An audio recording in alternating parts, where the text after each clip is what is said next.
Masjidil Aqsa itu istimewa, diberkahi oleh Allah. Ini berkah secara zahir, berkah secara batin. Orang tua kami banyak kuburannya orang-orang soleh di sana. Kuburannya Nabi Musa di Palestina. Kuburannya Nabi Yusuf bin Nun di Palestina. Kuburannya Ashabul Kahfi di Palestina. Orang tua kami. Artinya apa? Di mana ada orang soleh, di situ akan ada keberkahan. Kalau nggak ada orang soleh, jangan harap ada keberkahan. Orang soleh itu paku bumi. Kalau Bekasi, sini Cikarang nggak ada orang soleh, barangkali udah digoncang lindu berapa kali itu orang tua kami gempa itu. Karena banyak orang soleh. Ada Habib siapa? Habib Salim. Banyak Bapak Ibu. Orang-orang soleh ini Bapak Ibu.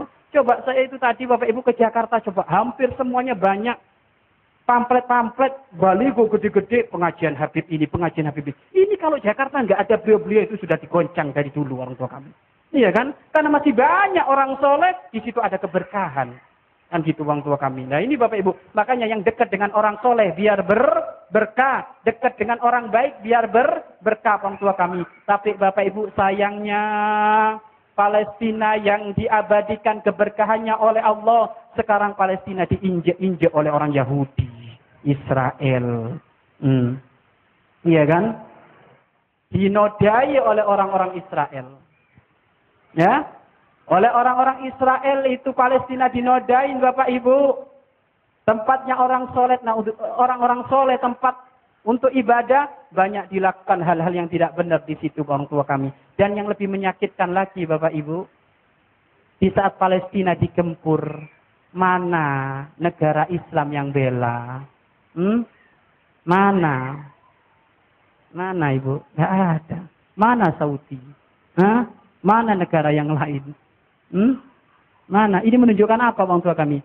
Umat Islam itu kayaknya banyak, hakikatnya kecil. Hatinya belum nyambung. Iya kan? Sehingga disebutkan umat Islam itu kayak busa di lautan. Anda tahu busa di lautan hampir menggenang selaut, tapi mudah diombang-ambing.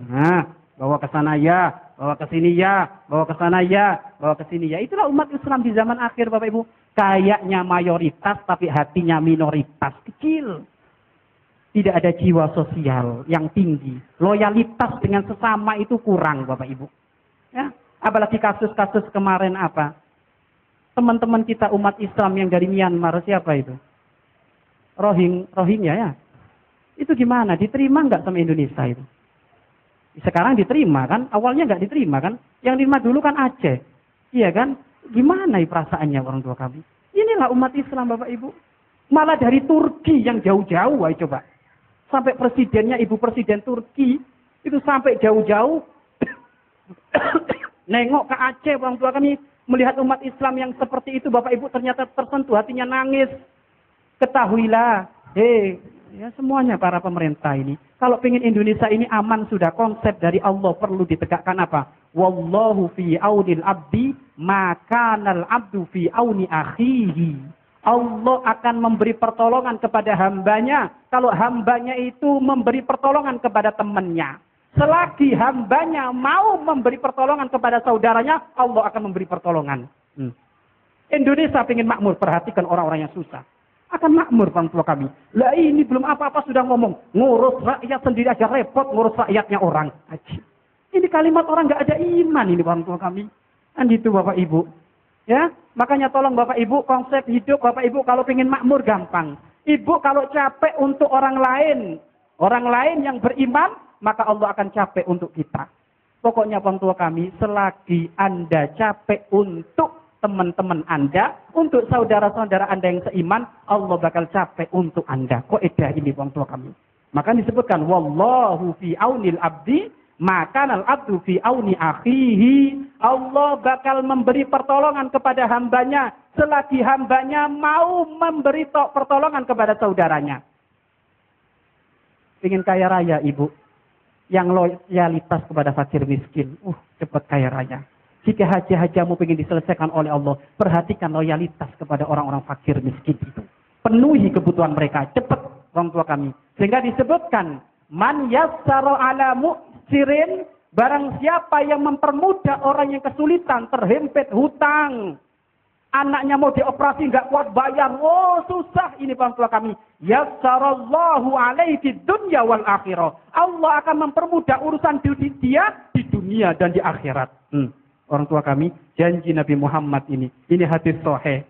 Yang mempermudah urusan orang yang kesulitan, Allah akan mempermudah dia urusan dunia dan akhirat. Urusan dunia apa? Jodoh. Ingin punya anak soleh, soleha. Pingin kaya raya, berkah. Bapak Ibu, penyakitnya pingin hilang. Perhatikan orang-orang yang susah. Bukan hajah urusan dunianya tok yang dipermudah oleh Allah. Akhiratnya diberesi oleh Allah. Apa akhiratnya? Timbangan amal diperbanyak oleh Allah. Pertanyaan malaikat mungkar nakir dipermudah oleh Allah. Jembatan sirat dipermudah oleh Allah. Kenapa? Karena dia adalah ahli orang yang memperhatikan orang-orang yang melarat. Orang-orang yang fakir miskin. Orang tua kami. Makanya Bapak Ibu ingat ini. Ini kaidah di dalam hidup. Perhatikan orang-orang yang tidak mampu. Orang-orang yang susah, orang tua kami. Andaikan Bapak Ibu kalau nggak bisa memperhatikan secara finansial, minimal doa dan jangan cuek. Minimal doa, orang tua kami. Dan memang Bapak Ibu, orang tuh kalau sudah pelit, Bapak Ibu, pelit, ada orang pelitnya pol-polan. Orang tuh kalau sudah pelit, berdoa minta dijadikan dermawan, nggak mau, boro-boro ngasih. Doa ngomong tuh, ya Allah jadikan aku orang yang dermawan, nggak mau Ibu. Doa kayak gitu tuh nggak berani. Kenapa takut melarat? Ajib. Padahal orang tua kami yang memberi orang, Allah bakal memberi kepada dia. Kan gitu orang tua kami. Jadi mau memberi orang itu nggak mau orang tua kami. Nah ini Bapak Ibu. Coba kalau ditengok Bapak Ibu. Urusan itu orang yang kita permudah urusan pribadi. Yang mempermudah urusan pribadi orang, Allah akan mempermudah urusan dia. Ini urusan pribadi. Gimana kalau urusan umat? Memperhatikan masjid. Ini sudah gak terhitung pahalanya orang tua kami.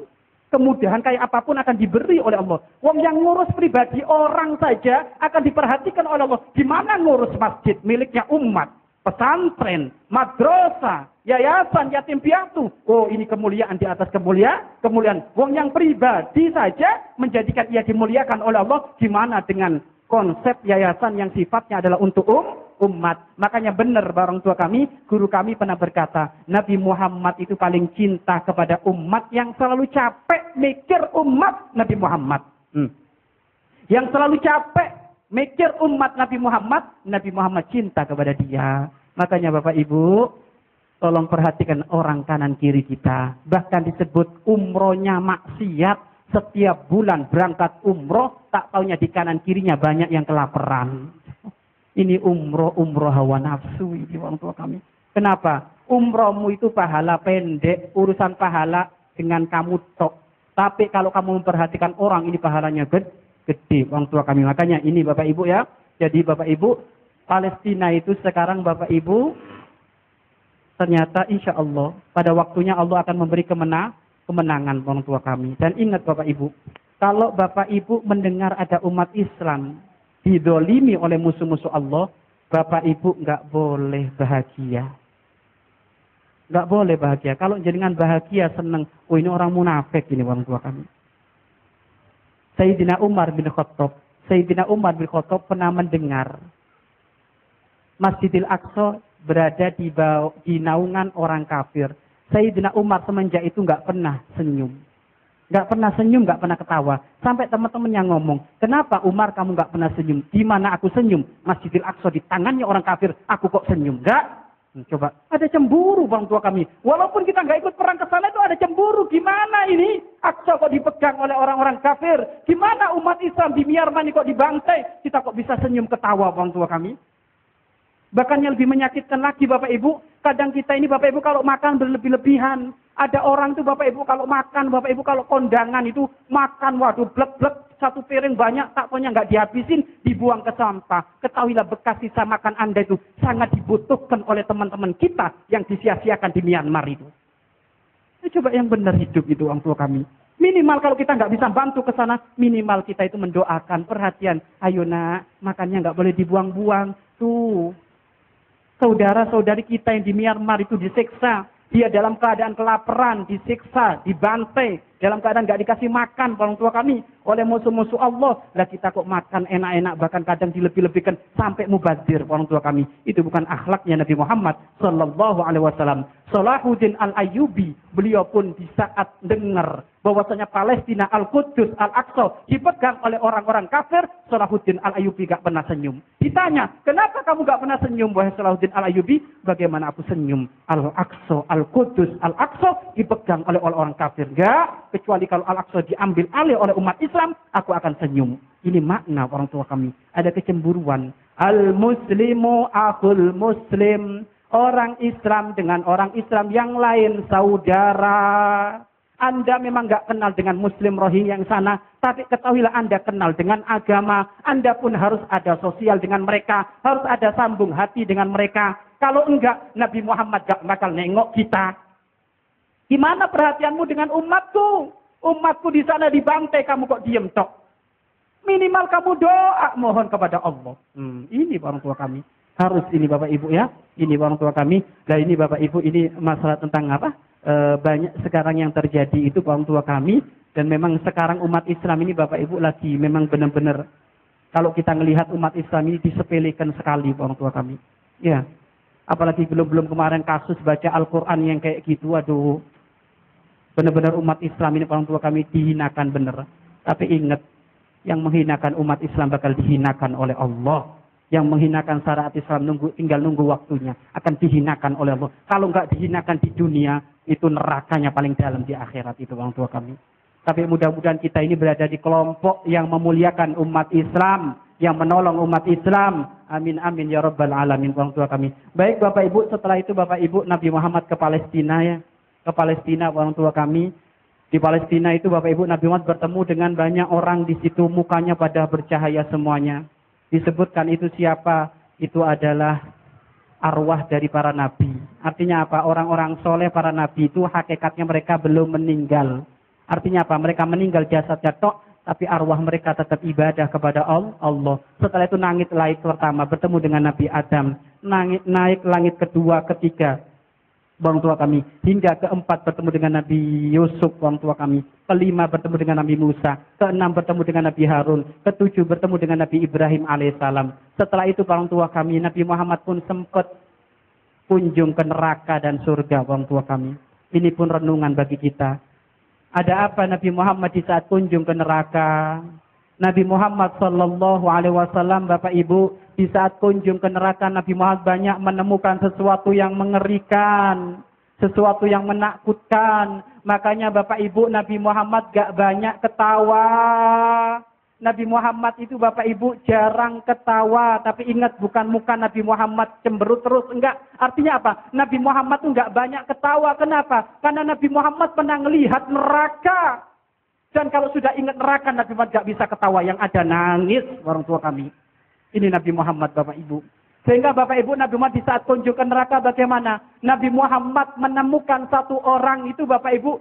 Kukunya ini Bapak Ibu memiliki kuku orang tua kami yang terbuat dari baja. Dan kukunya ini tajam sekali Bapak Ibu. Dan ternyata kuku ini dipakai untuk merobek-robek wajahnya. Oh, wajah itu dirobek-robek oleh kuku yang terbuat dari tembaga tersebut orang tua kami. Hingga di saat itu wajah dirobek langsung keluar dagingnya orang tua kami. Darahnya langsung keluar Bapak Ibu, rontok orang tua kami. Jibril, siapa mereka itu? Mereka adalah umatmu yang suka gonjeng. Suka ngomong kejelekan orang. Hati-hati. Gonjing itu kan ngomong kejelekan orang tua kami. Siksaannya bagaimana orang tua kami? Nanti dia itu merobek-robek wajahnya dengan tangannya sendiri. Kenapa? Hakikatnya dia itu orang tua kami kalau gonjing, ngomong kejelekan temannya, hakikatnya dia itu mempermalukan temannya. Sedangkan dia dengan temannya saudara. Kalau dia mempermalukan temannya, dia pun hakikatnya memalukan dirinya. Makanya siksaannya seperti itu orang tua kami. Ada lagi Bapak Ibu, ada orang tuh memanggul batu orang tua kami. Memanggul batu Bapak Ibu di pundaknya orang tua kami. Batunya berat sekali, dia tuh hampir jatuh tersungkur Bapak Ibu. Tapi dia masih ngomong, minta lagi ya Allah. Dikasih batu lagi kalau tersungkur dia sampai tersungkur sampai kepalanya pecah, tergencet dari batu yang berat. Orang tua kami bisa dihidupkan lagi, minta dibebani berat lagi itu orang tua kami pundaknya. Sehingga Nabi Muhammad pun berkata, siapa itu malaikat Jibril? Dijawab oleh malaikat Jibril, itu umatmu. Jadi Pak Lurah nggak beres nyalonin jadi camat. Jadi camat nggak beres naik lagi apa? Apa setelah camat itu? Ya itulah orang tua kami. Jadi DKM nggak bisa nyalon jadi Pak Lurah. DKM kan uang masjidnya kan kecil. Kalau jadi Pak Lurah kan uangnya gede nih Bapak Ibu. Bukan uangnya gede Pak DKM, nerakanya gede gitu loh. Harusnya kan gitu orang tua kami. Ini Bapak Ibu hati-hati orang tua kami. Sudahlah urusan kepemimpinan, nggak usah kita pingin Bapak Ibu. Kita itu tidak dianjurkan mencalonkan jadi pemimpin, nggak dianjurkan orang tua kami. Tapi kalau kita dicalonkan, artinya dipilih, nggak apa-apa. Kalau orang mencalonkan jadi pemimpin akan dibebankan urusan tanggung jawab pemimpin kepada dia. Tapi kalau dia dicalonkan, artinya diangkat, maka dia akan diberi pertolongan oleh Allah. Mencalonkan jadi pemimpin tidak boleh, kecuali dari kandidat pemimpin tersebut orang-orang kafir yang bakal merusak Islam, maka umat Islam boleh mencalonkan. Nah ini orang tua kami. Nah ini siksaannya berat Bapak Ibu. Ya. Pokoknya orang yang jadi pemimpin itu siksaannya berat orang tua kami. Surganya juga besar, surganya juga tinggi. Ini Bapak Ibu. Dan juga orang tua kami ini orang tua kami. Nabi Muhammad pun menemukan ada satu danau. Satu danau orang tua kami warnanya merah.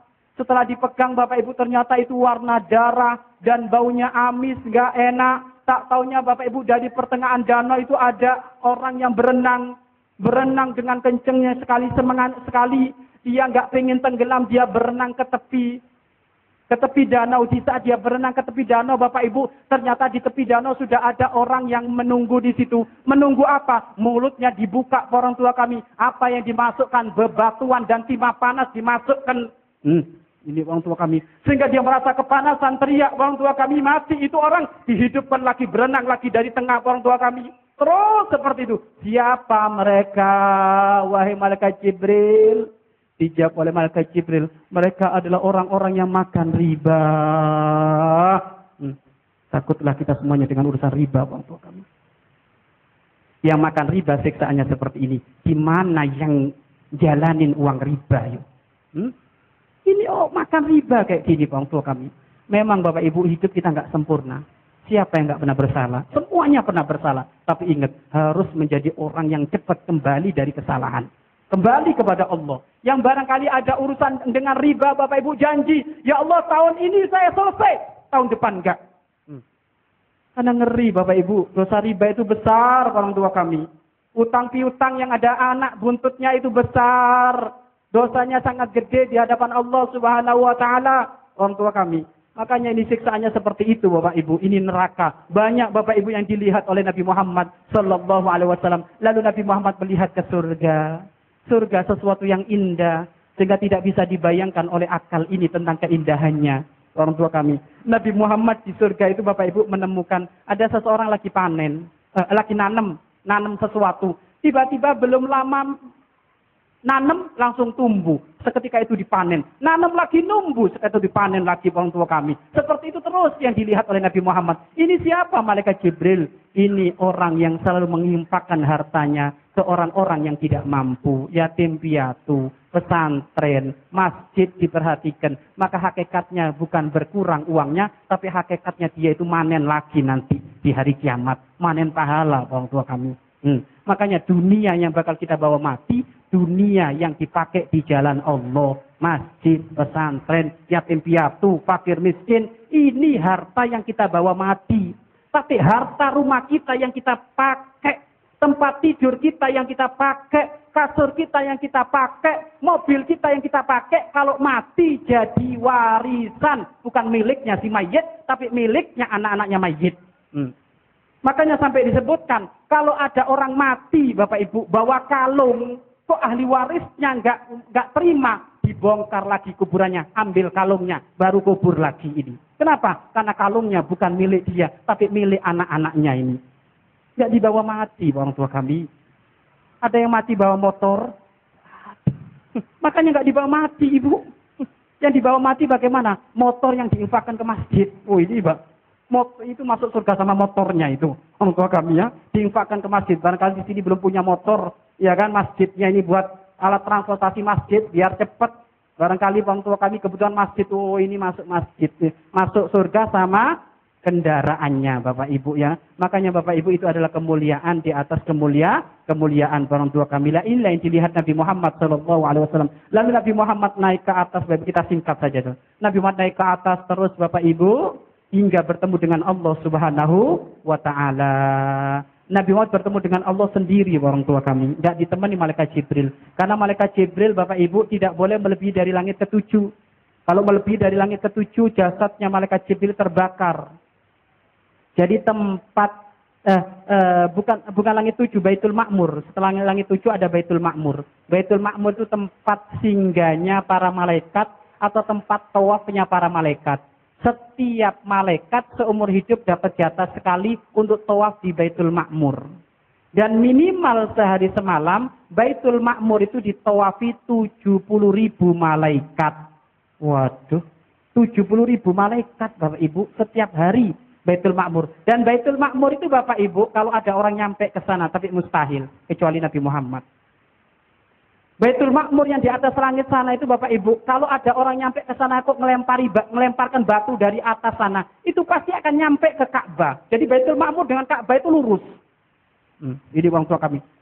Kalau Ka'bah kan tempat tawafnya umat Nabi Muhammad, iya kan? Kalau Baitul Ma'mur tempat tawafnya malaikat dan minimal 70.000 malaikat. Satu malaikat dapat giliran seumur hidup sekali. Berarti kalau kayak gitu bala tentara Allah ini banyak, Pak. Bala tentara Allah ini banyak, Bu. Macam-macam dengan Allah, waduh rusak semuanya nanti. Dihancurkan itu. Kalau Nepal itu Bapak Ibu cuma berapa itu gempanya itu? Iya kan? Ini lawong nyembelih untuk dewa berapa sapi itu? 30 sapi, 30.000. 30.000 sapi Bapak Ibu. 230.000 sapi ya. Disembelih dengan cara tidak islami, asal-asal dibunuh kayak gitu. Sudah gitu orang tua kami apa? Ditelantarkan gitu saja. Dagingnya nggak diapa-apain Bapak Ibu. Setelah itu bagaimana dikirim oleh Allah gempa. Itu baru kecil itu orang tua kami. Andaikan lebih dari itu sangat bisa Allah itu orang tua kami. Anda tahu Namrud? Namrud itu nantang Allah kan? Namrud itu nantang Allah. Apa dikirim malaikat? Enggak, dikirim bala tentara nyamuk. Nyamuk, Pak. Anda tahu nyamuk itu? Gimana Namrud itu dengan nyamuk itu? Mati Namrud. Bahkan disebutkan matinya Namrud itu gara-gara Bapak Ibu digigit nyamuk yang sayapnya setengah patah. Kalau terbang itu jatuh ini orang tua kami. Coba ini, raja dihinakan itu oleh Allah. Kenapa? Karena nantang Allah. Itu nyamuk masuk ke telinganya Namrud hingga nyampe ke otaknya Namrud. Kalau itu nyamuk nyedot darah di otaknya Namrud merasa kesakitan sehingga minta dipukulin terus kepalanya. Sampai akhirnya pembantunya orang tua kami nggak sabar suruh mukulin kepalanya terus ngambil palu. Mati Namrud orang tua kami. Kenapa? Orang ngelawan Allah, dihinakan oleh Allah. Sudah jangan macam-macam dengan Allah. Jangan macam-macam dengan syariat Allah. Apapun yang berhubungan dengan Allah, jangan macam-macam sudah. Allah mengibarkan bendera tinggi-tinggi. Yang macam-macam dengan kekasihku, berarti dia macam-macam dengan aku. Hati-hati. Pokoknya kalau ada apapun yang berhubungan dengan Allah, jangan macam-macam. Yang berani macam-macam dengan masjid, urusannya dengan Allah. Makanya kami heran. Kok di masjid ada sesuatu yang hilang? Waduh, musibahnya gede. Bener. Kumpul di masjid, pulang sandalnya hilang. Ini. Nyuri kok nggak pas gitu Bapak Ibu. Nyuri kok di masjid gitu orang tua kami.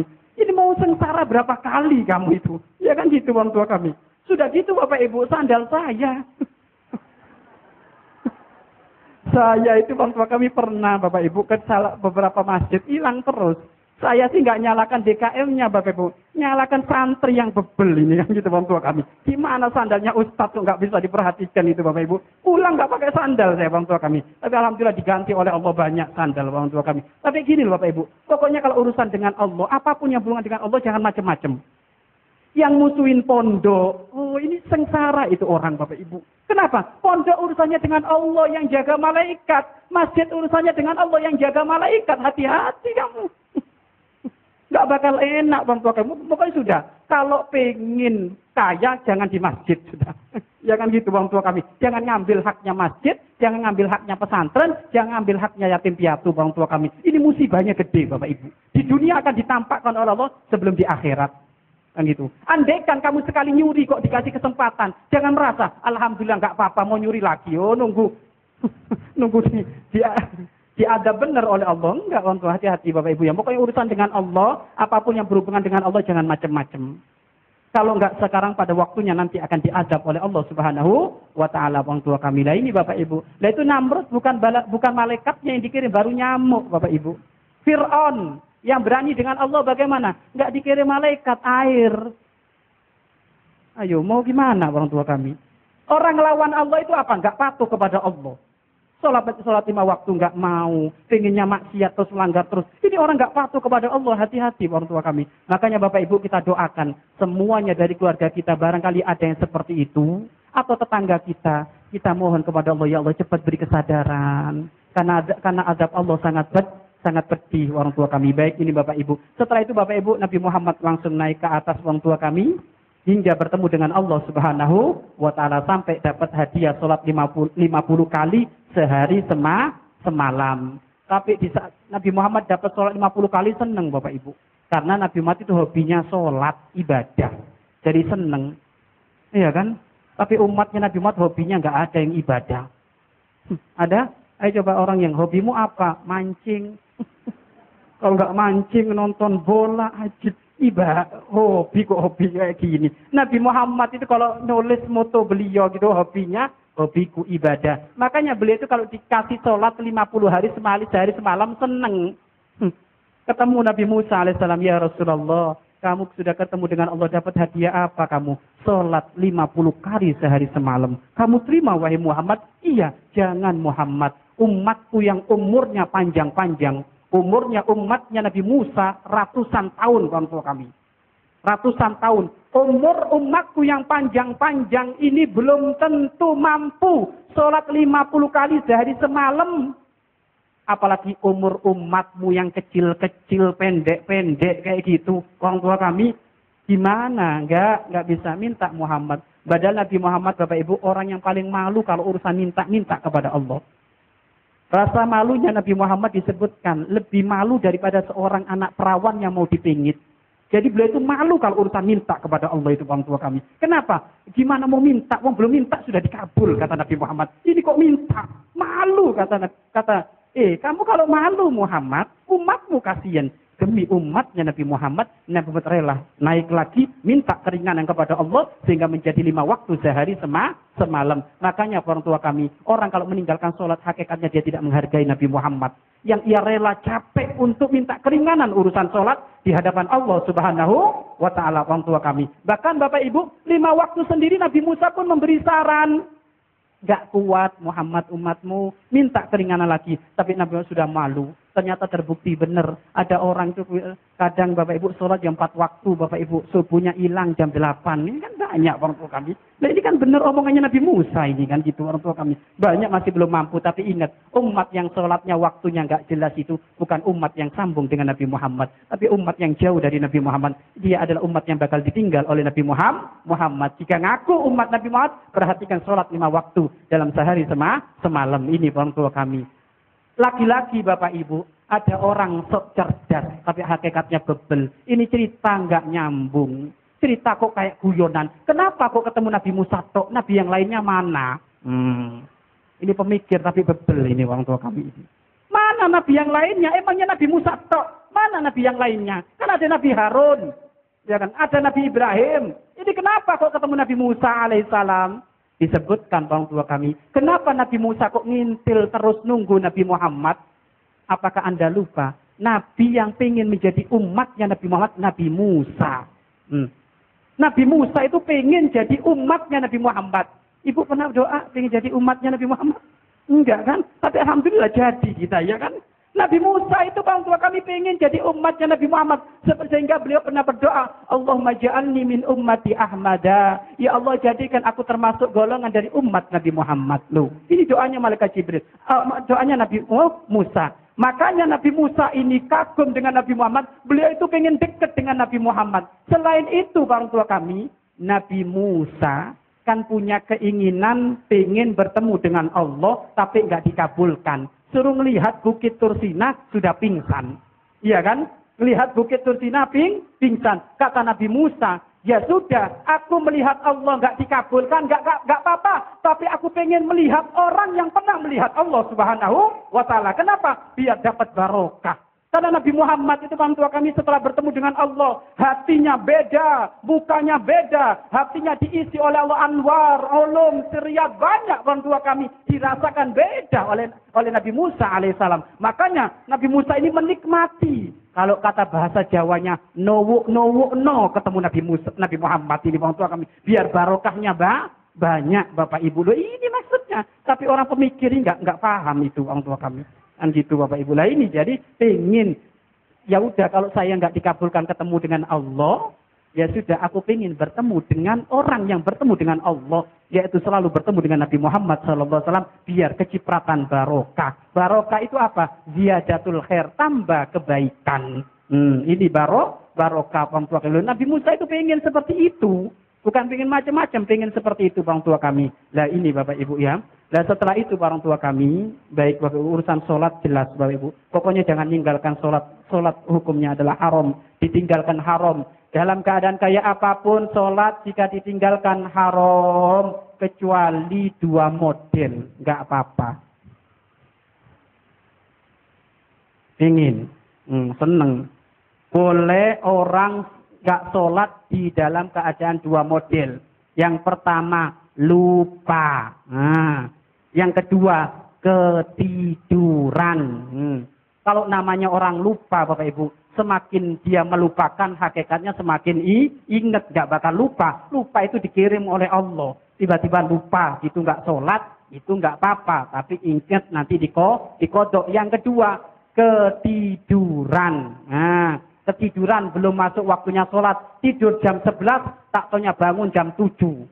Duhur, asar, maghrib hilang. Nah ini orang tua kami. Gimana orang ini? Itu namanya ketiduran, nggak apa-apa Bapak Ibu ya, nggak dosa, tapi nanti dikodok. Adapun kalau sudah masuk waktu sholat, sudah masuk waktu sholat kok tidur, dia tidak boleh tidur kecuali punya keyakinan harus nanti bangun sebelum masuk sebelum habis waktu sholat. Minimal pasang alarm. Kalau nggak nitip untuk dibangunkan istrinya. Kalau ternyata istrinya lupa, alarmnya pun mati baterainya, kok kebablasan, dimaafkan, nggak dapat dosa. Tapi kalau dia ingat dan punya keyakinan, saya ini kalau tidur jam sekian pasti nggak bakal bangun, kok tetap maksa tidur, tidurnya haram. Contoh, kalau tidur jam 1 malam pasti subuhnya kesiangan, kok masih maksa tidur jam 1, haram Pak. Nah ini orang tua kami. Kenapa? Karena subuhnya pasti kesiangan. Jangan tidur jam 1. Tidur sebelum jam 1 orang tua kami. Lah ini Bapak Ibu ya. Ini termasuk cerita Isra Mi'raj. Dan yang terakhir orang tua kami. Yang terakhir. Allah bertemu Nabi Muhammad di mana? Di atas. Ya kan? Di arsy katanya. Ya kan? Ar-Rahmanu 'alal 'arsy istawa. Allah di atas arsy istawa. Lah ini orang tua kami. Ini kalau cerita ini kami selesaikan di sini, semuanya orang akan beranggapan bahwasanya Allah ada di atas atau di arsy. Ini sebuah pemahaman yang keliru. Allah tidak butuh tempat, nggak butuh arsy, nggak butuh atas, nggak butuh bawah, nggak butuh kanan, nggak butuh kiri. Kan gitu. Di mana Allah zat yang menciptakan makhluk butuh tempat?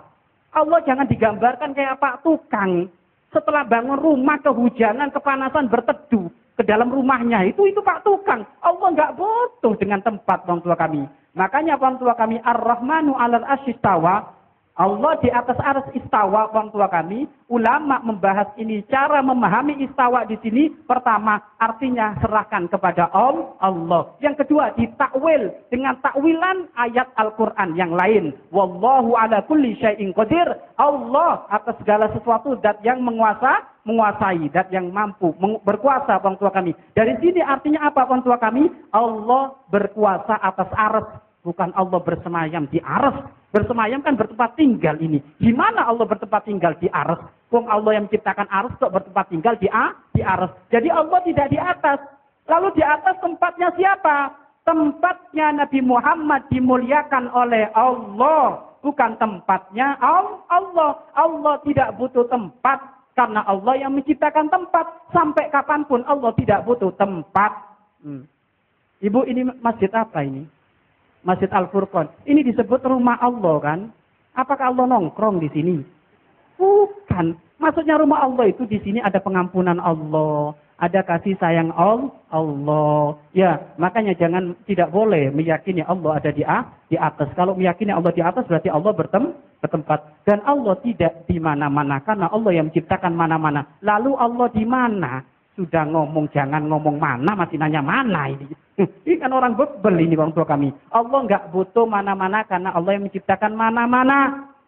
Allah tidak butuh tempat karena Allah yang menciptakan tempat. Allah tidak terikat dengan waktu, tidak terikat dengan tempat, dan tidak terikat dengan apapun yang berhubungan dengan makhluknya. Allah nggak butuh itu semuanya. Apakah Anda lupa? Sifat yang wajib diketahui oleh ahli iman kan 20 sifat wajibnya Allah kan?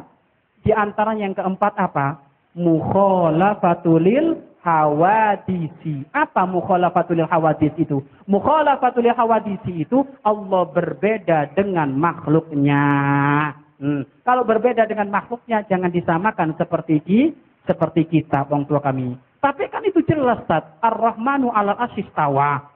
Kan gitu. Yang mengartikan istawa bersemayam itu siapa? Itu kan terjemahan bahasa Indonesia. Iya kan, orang tua kami? Enggak bisa, orang tua kami. Makanya dari sini Bapak Ibu, cara mengartikan ayat-ayat sifat ada 3 model. Yang pertama, dipasrahkan maknanya terserah Allah yang tahu, ini paling selamat. Yang kedua, ditakwil dengan takwilan yang didukung oleh ayat Al-Quran. Yang terakhir ini yang nggak boleh. Apa? Menjisimkan, menjasabkan Allah, menyamakan Allah seperti makhluk, ini tidak benar. Makanya Imam Ali pernah berkata, Allahu kan qabla khalqil makan wa ba'da khalqil makan Allahu kan kamakan. Allah itu ada sebelum terciptanya tempat, sebelum terciptanya apapun Allah ada. Sebelum terciptanya arsy Allah sudah ada.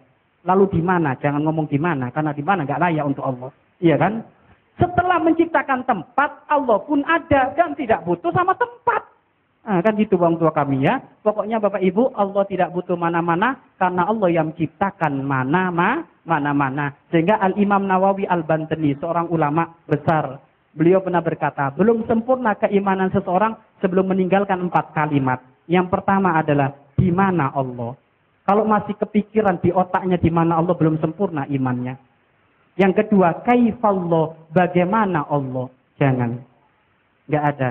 Terus yang ketiga, orang tua kami adalah mata Allah, kapan Allah. Kalau mata berhubungan dengan waktu, nggak bisa. Allah nggak berhubungan dengan waktu, karena Allah yang menciptakan waktu. Kan gitu orang tua kami. Yang ketiga, yang keempat adalah kamilah berapa Allah. Kalau ini belum dihilangkan dari akal kita, maka belum sempurna iman kita. Jadi jelas Bapak Ibu, di atas bukan tempatnya Allah, tapi tempatnya Nabi Muhammad dimuliakan oleh Allah.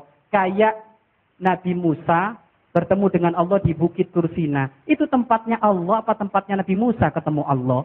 Tempatnya Nabi Musa ketemu Allah. Jadi Allah tidak butuh tempat. Sampai kapanpun Allah tidak butuh tempat, orang tua kami. Biasanya Bapak Ibu, pertanyaan ini muncul dari anak-anak kecil kita. Iya kan? Anak-anak kecil itu orang tua kami sudah mulai diajak sholat, awas takut sama Allah. Kadang dia itu nanya, Umi, di mana Allah? Jangan dijawab, Allah tidak ada di mana-mana. Karena Allah yang ciptakan mana-mana. Wong yang gede aja masih belum paham, belum ngeh kan gitu orang tua kami. Butuh renungan, apalagi anak kita yang kecil dia akan ngomong, Umi ngomong apa ini kan gitu. Bagaimana cara menjelaskan kalau anak kecil ngomong kayak gitu, bertanya kayak gitu? Gampang. Anak kecil, Anda pakai bahasanya anak kecil. Nah, kamu bertanya tentang Allah. Iya, Umi. Allah Maha mendengar. Gimana, Umi? Kalau Dedek ngomong kotor, Allah denger. Makanya ngomongnya nggak boleh jorok. Paham dia. Iya kan? Allah Maha melihat. Melihat ya? Iya. Kalau Dedek nggak mau ngaji, nggak mau sholat, Allah tahu. Enak kan Bapak Ibu? Jangan Allah di mana-mana, nggak butuh mana-mana ini. Jadi jawablah dengan sesuai akal mereka. Jelas orang tua kami nggih. Jadi hikmah yang bisa kita ambil dari Isra Mi'raj yang pertama, bersihnya hati. Jika ingin paham Isra Mi'raj. Yang kedua adalah urusan tadi buruk tadi orang tua kami. Terus yang ketiga adalah urusan keyakinan akan kebesaran Allah yang telah memberangkatkan Nabi Muhammad SAW. Dan yang keempat tentang urusan sholat. Dan yang kelima orang tua kami tentang urusan akidah. Allah enggak butuh tempat dan tidak butuh apapun. Karena Allah yang menciptakan tempat dan menciptakan apapun. Wallahu a'lam bishawab. Cukup insyaAllah. Ada pertanyaan? Nah, baik, untuk tanya jawab dua penanya dari bapak-bapak satu dan ibu-ibu satu. Mungkin dari bapak-bapak. Ya.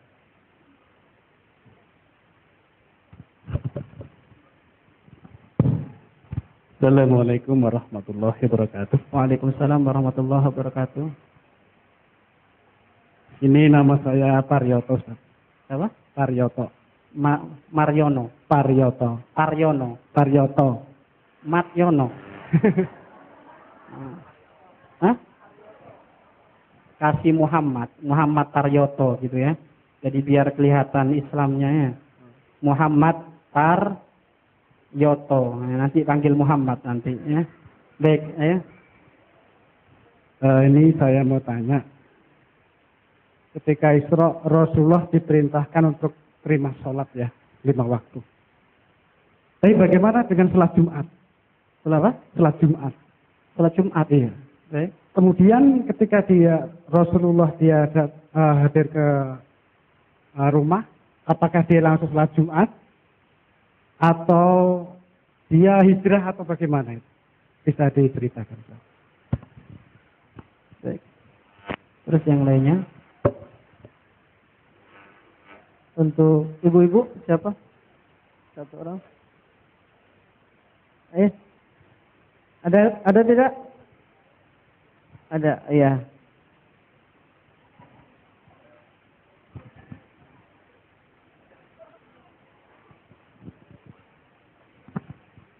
Assalamualaikum warahmatullahi wabarakatuh. Waalaikumsalam warahmatullahi wabarakatuh. Mau nanya Pak Ustadz, bagaimana dengan orang yang sangat-sangat dermawan sekali, namun dia sholatnya belum benar? Makasih. Assalamualaikum warahmatullahi wabarakatuh. Waalaikumsalam warahmatullahi wabarakatuh. Baik, pertanyaan pertama, bagaimana Allah memerintahkan sholat Jumat? Intinya gini orang tua kami. Sholat itu ibadah yang istimewa. Sholat 5 waktu ini adalah sholat ibadah yang istimewa. Sehingga karena istimewanya ibadah ini, sampai Allah langsung manggil Nabi Muhammad. Iya kan?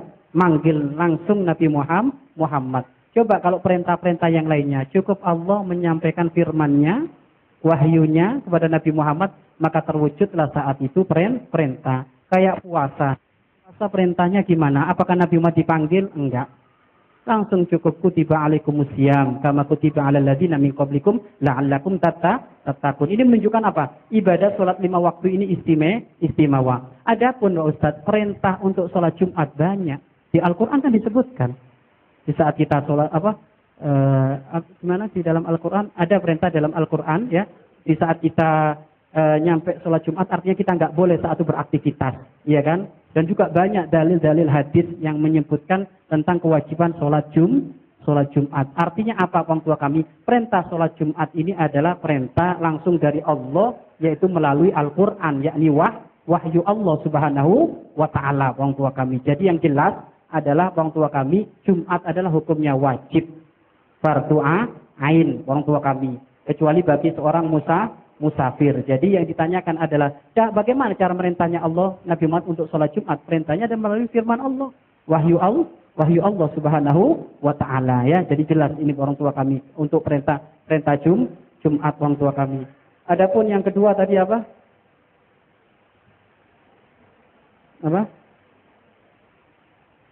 Orang dermawan namun sholatnya belum benar. Sholatnya belum. Bahkan orang tua kami sebentar. Sebelum Nabi Muhammad mendapatkan perintah sholat, Nabi Muhammad sudah sholat. Cerita Nabi Muhammad jadi imam di Palestina. Ini kan sholat 2 rakaat. Artinya sebelum diperintahkan untuk sholat 5 waktu, Nabi sudah ada ibadah sholat. Ya kan? Tapi kita andaikan tidak tahu itu pun tidak masalah. Yang penting kita ngerti sholat 5 waktu ini yang wajib ini orang tua kami ya. Jadi jelas orang tua kami sholat 5 waktu, jelas perintahnya dari Allah. Sholat Jumat pun jelas ya, perintahnya dari Allah Subhanahu wa taala. Coba dicari nanti orang tua kami ini. Ini PR bagi kami untuk apa? Ayat-ayat tentang perintah sholat Jumat ya. Baik, wallahu a'lam bishawab. Terus orang ahli sedekah Pak Ustadz, tapi sholatnya belum genep. Lah ini gimana Pak Ustadz? Ia mendapatkan pahala sedekah, tapi pun ia mendapatkan urusan dosa sholat karena sholatnya belum genap. Tidak boleh disepelekan orang yang seperti ini. Dalam arti jangan sampai berkata, percuma kamu ahli infak kalau nggak pernah sholat. Nggak boleh kayak gitu. Bagaimana kalimat yang indah? Anda sudah menjadi ahli infak, maka sholatnya yang lengkap. Gitu. Kita itu suka menghujat orang, padahal kita nggak mengamalkan, kan gitu orang tua kami. Makanya Bapak Ibu, yang ahli infak, ahli sedekah, kita doakan mudah-mudahan sholatnya lengkap orang tua kami, kan gitu. Sholatnya lengkap orang tua kami. Insya Allah pada waktunya akan dibuka hatinya oleh Allah. Jadi dia dapat pahala infak sedekah, tapi dia dapat tuntutan urusan sholat. Ya. Artinya gini orang tua kami, dia itu mengambil sesuatu yang sunnah, tapi menyepelekan sesuatu yang wajib.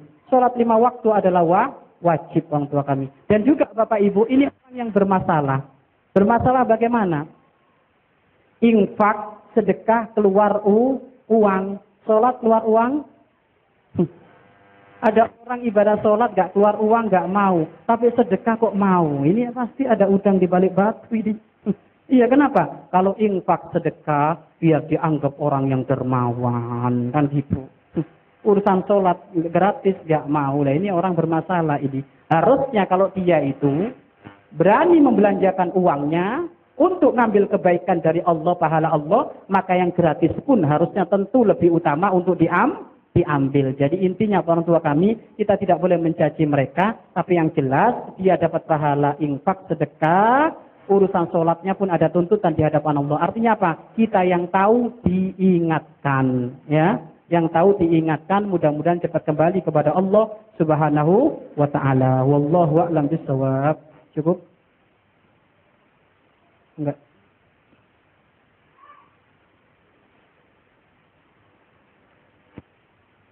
Ada lagi? Enggak. Cukup orang tua kan. Ada lagi? Enggak. Kasihan sudah nunjuk. Assalamualaikum warahmatullahi wabarakatuh. Waalaikumsalam. Sebelumnya minta maaf karena saya kurang sehat jadi duduk. Nama saya Muhammad Dadi. Saya dari Pondok Gede, Jakarta Timur. Insyaallah, selamat baik. Pertanyaan saya mungkin agak nyimpang sedikit. Yang pertama, saya karena belum tahu mau tanya, kalau mendengar azan subuh itu as-sholatu khairum minan naum, itu apakah jawaban kita? Saya tanya.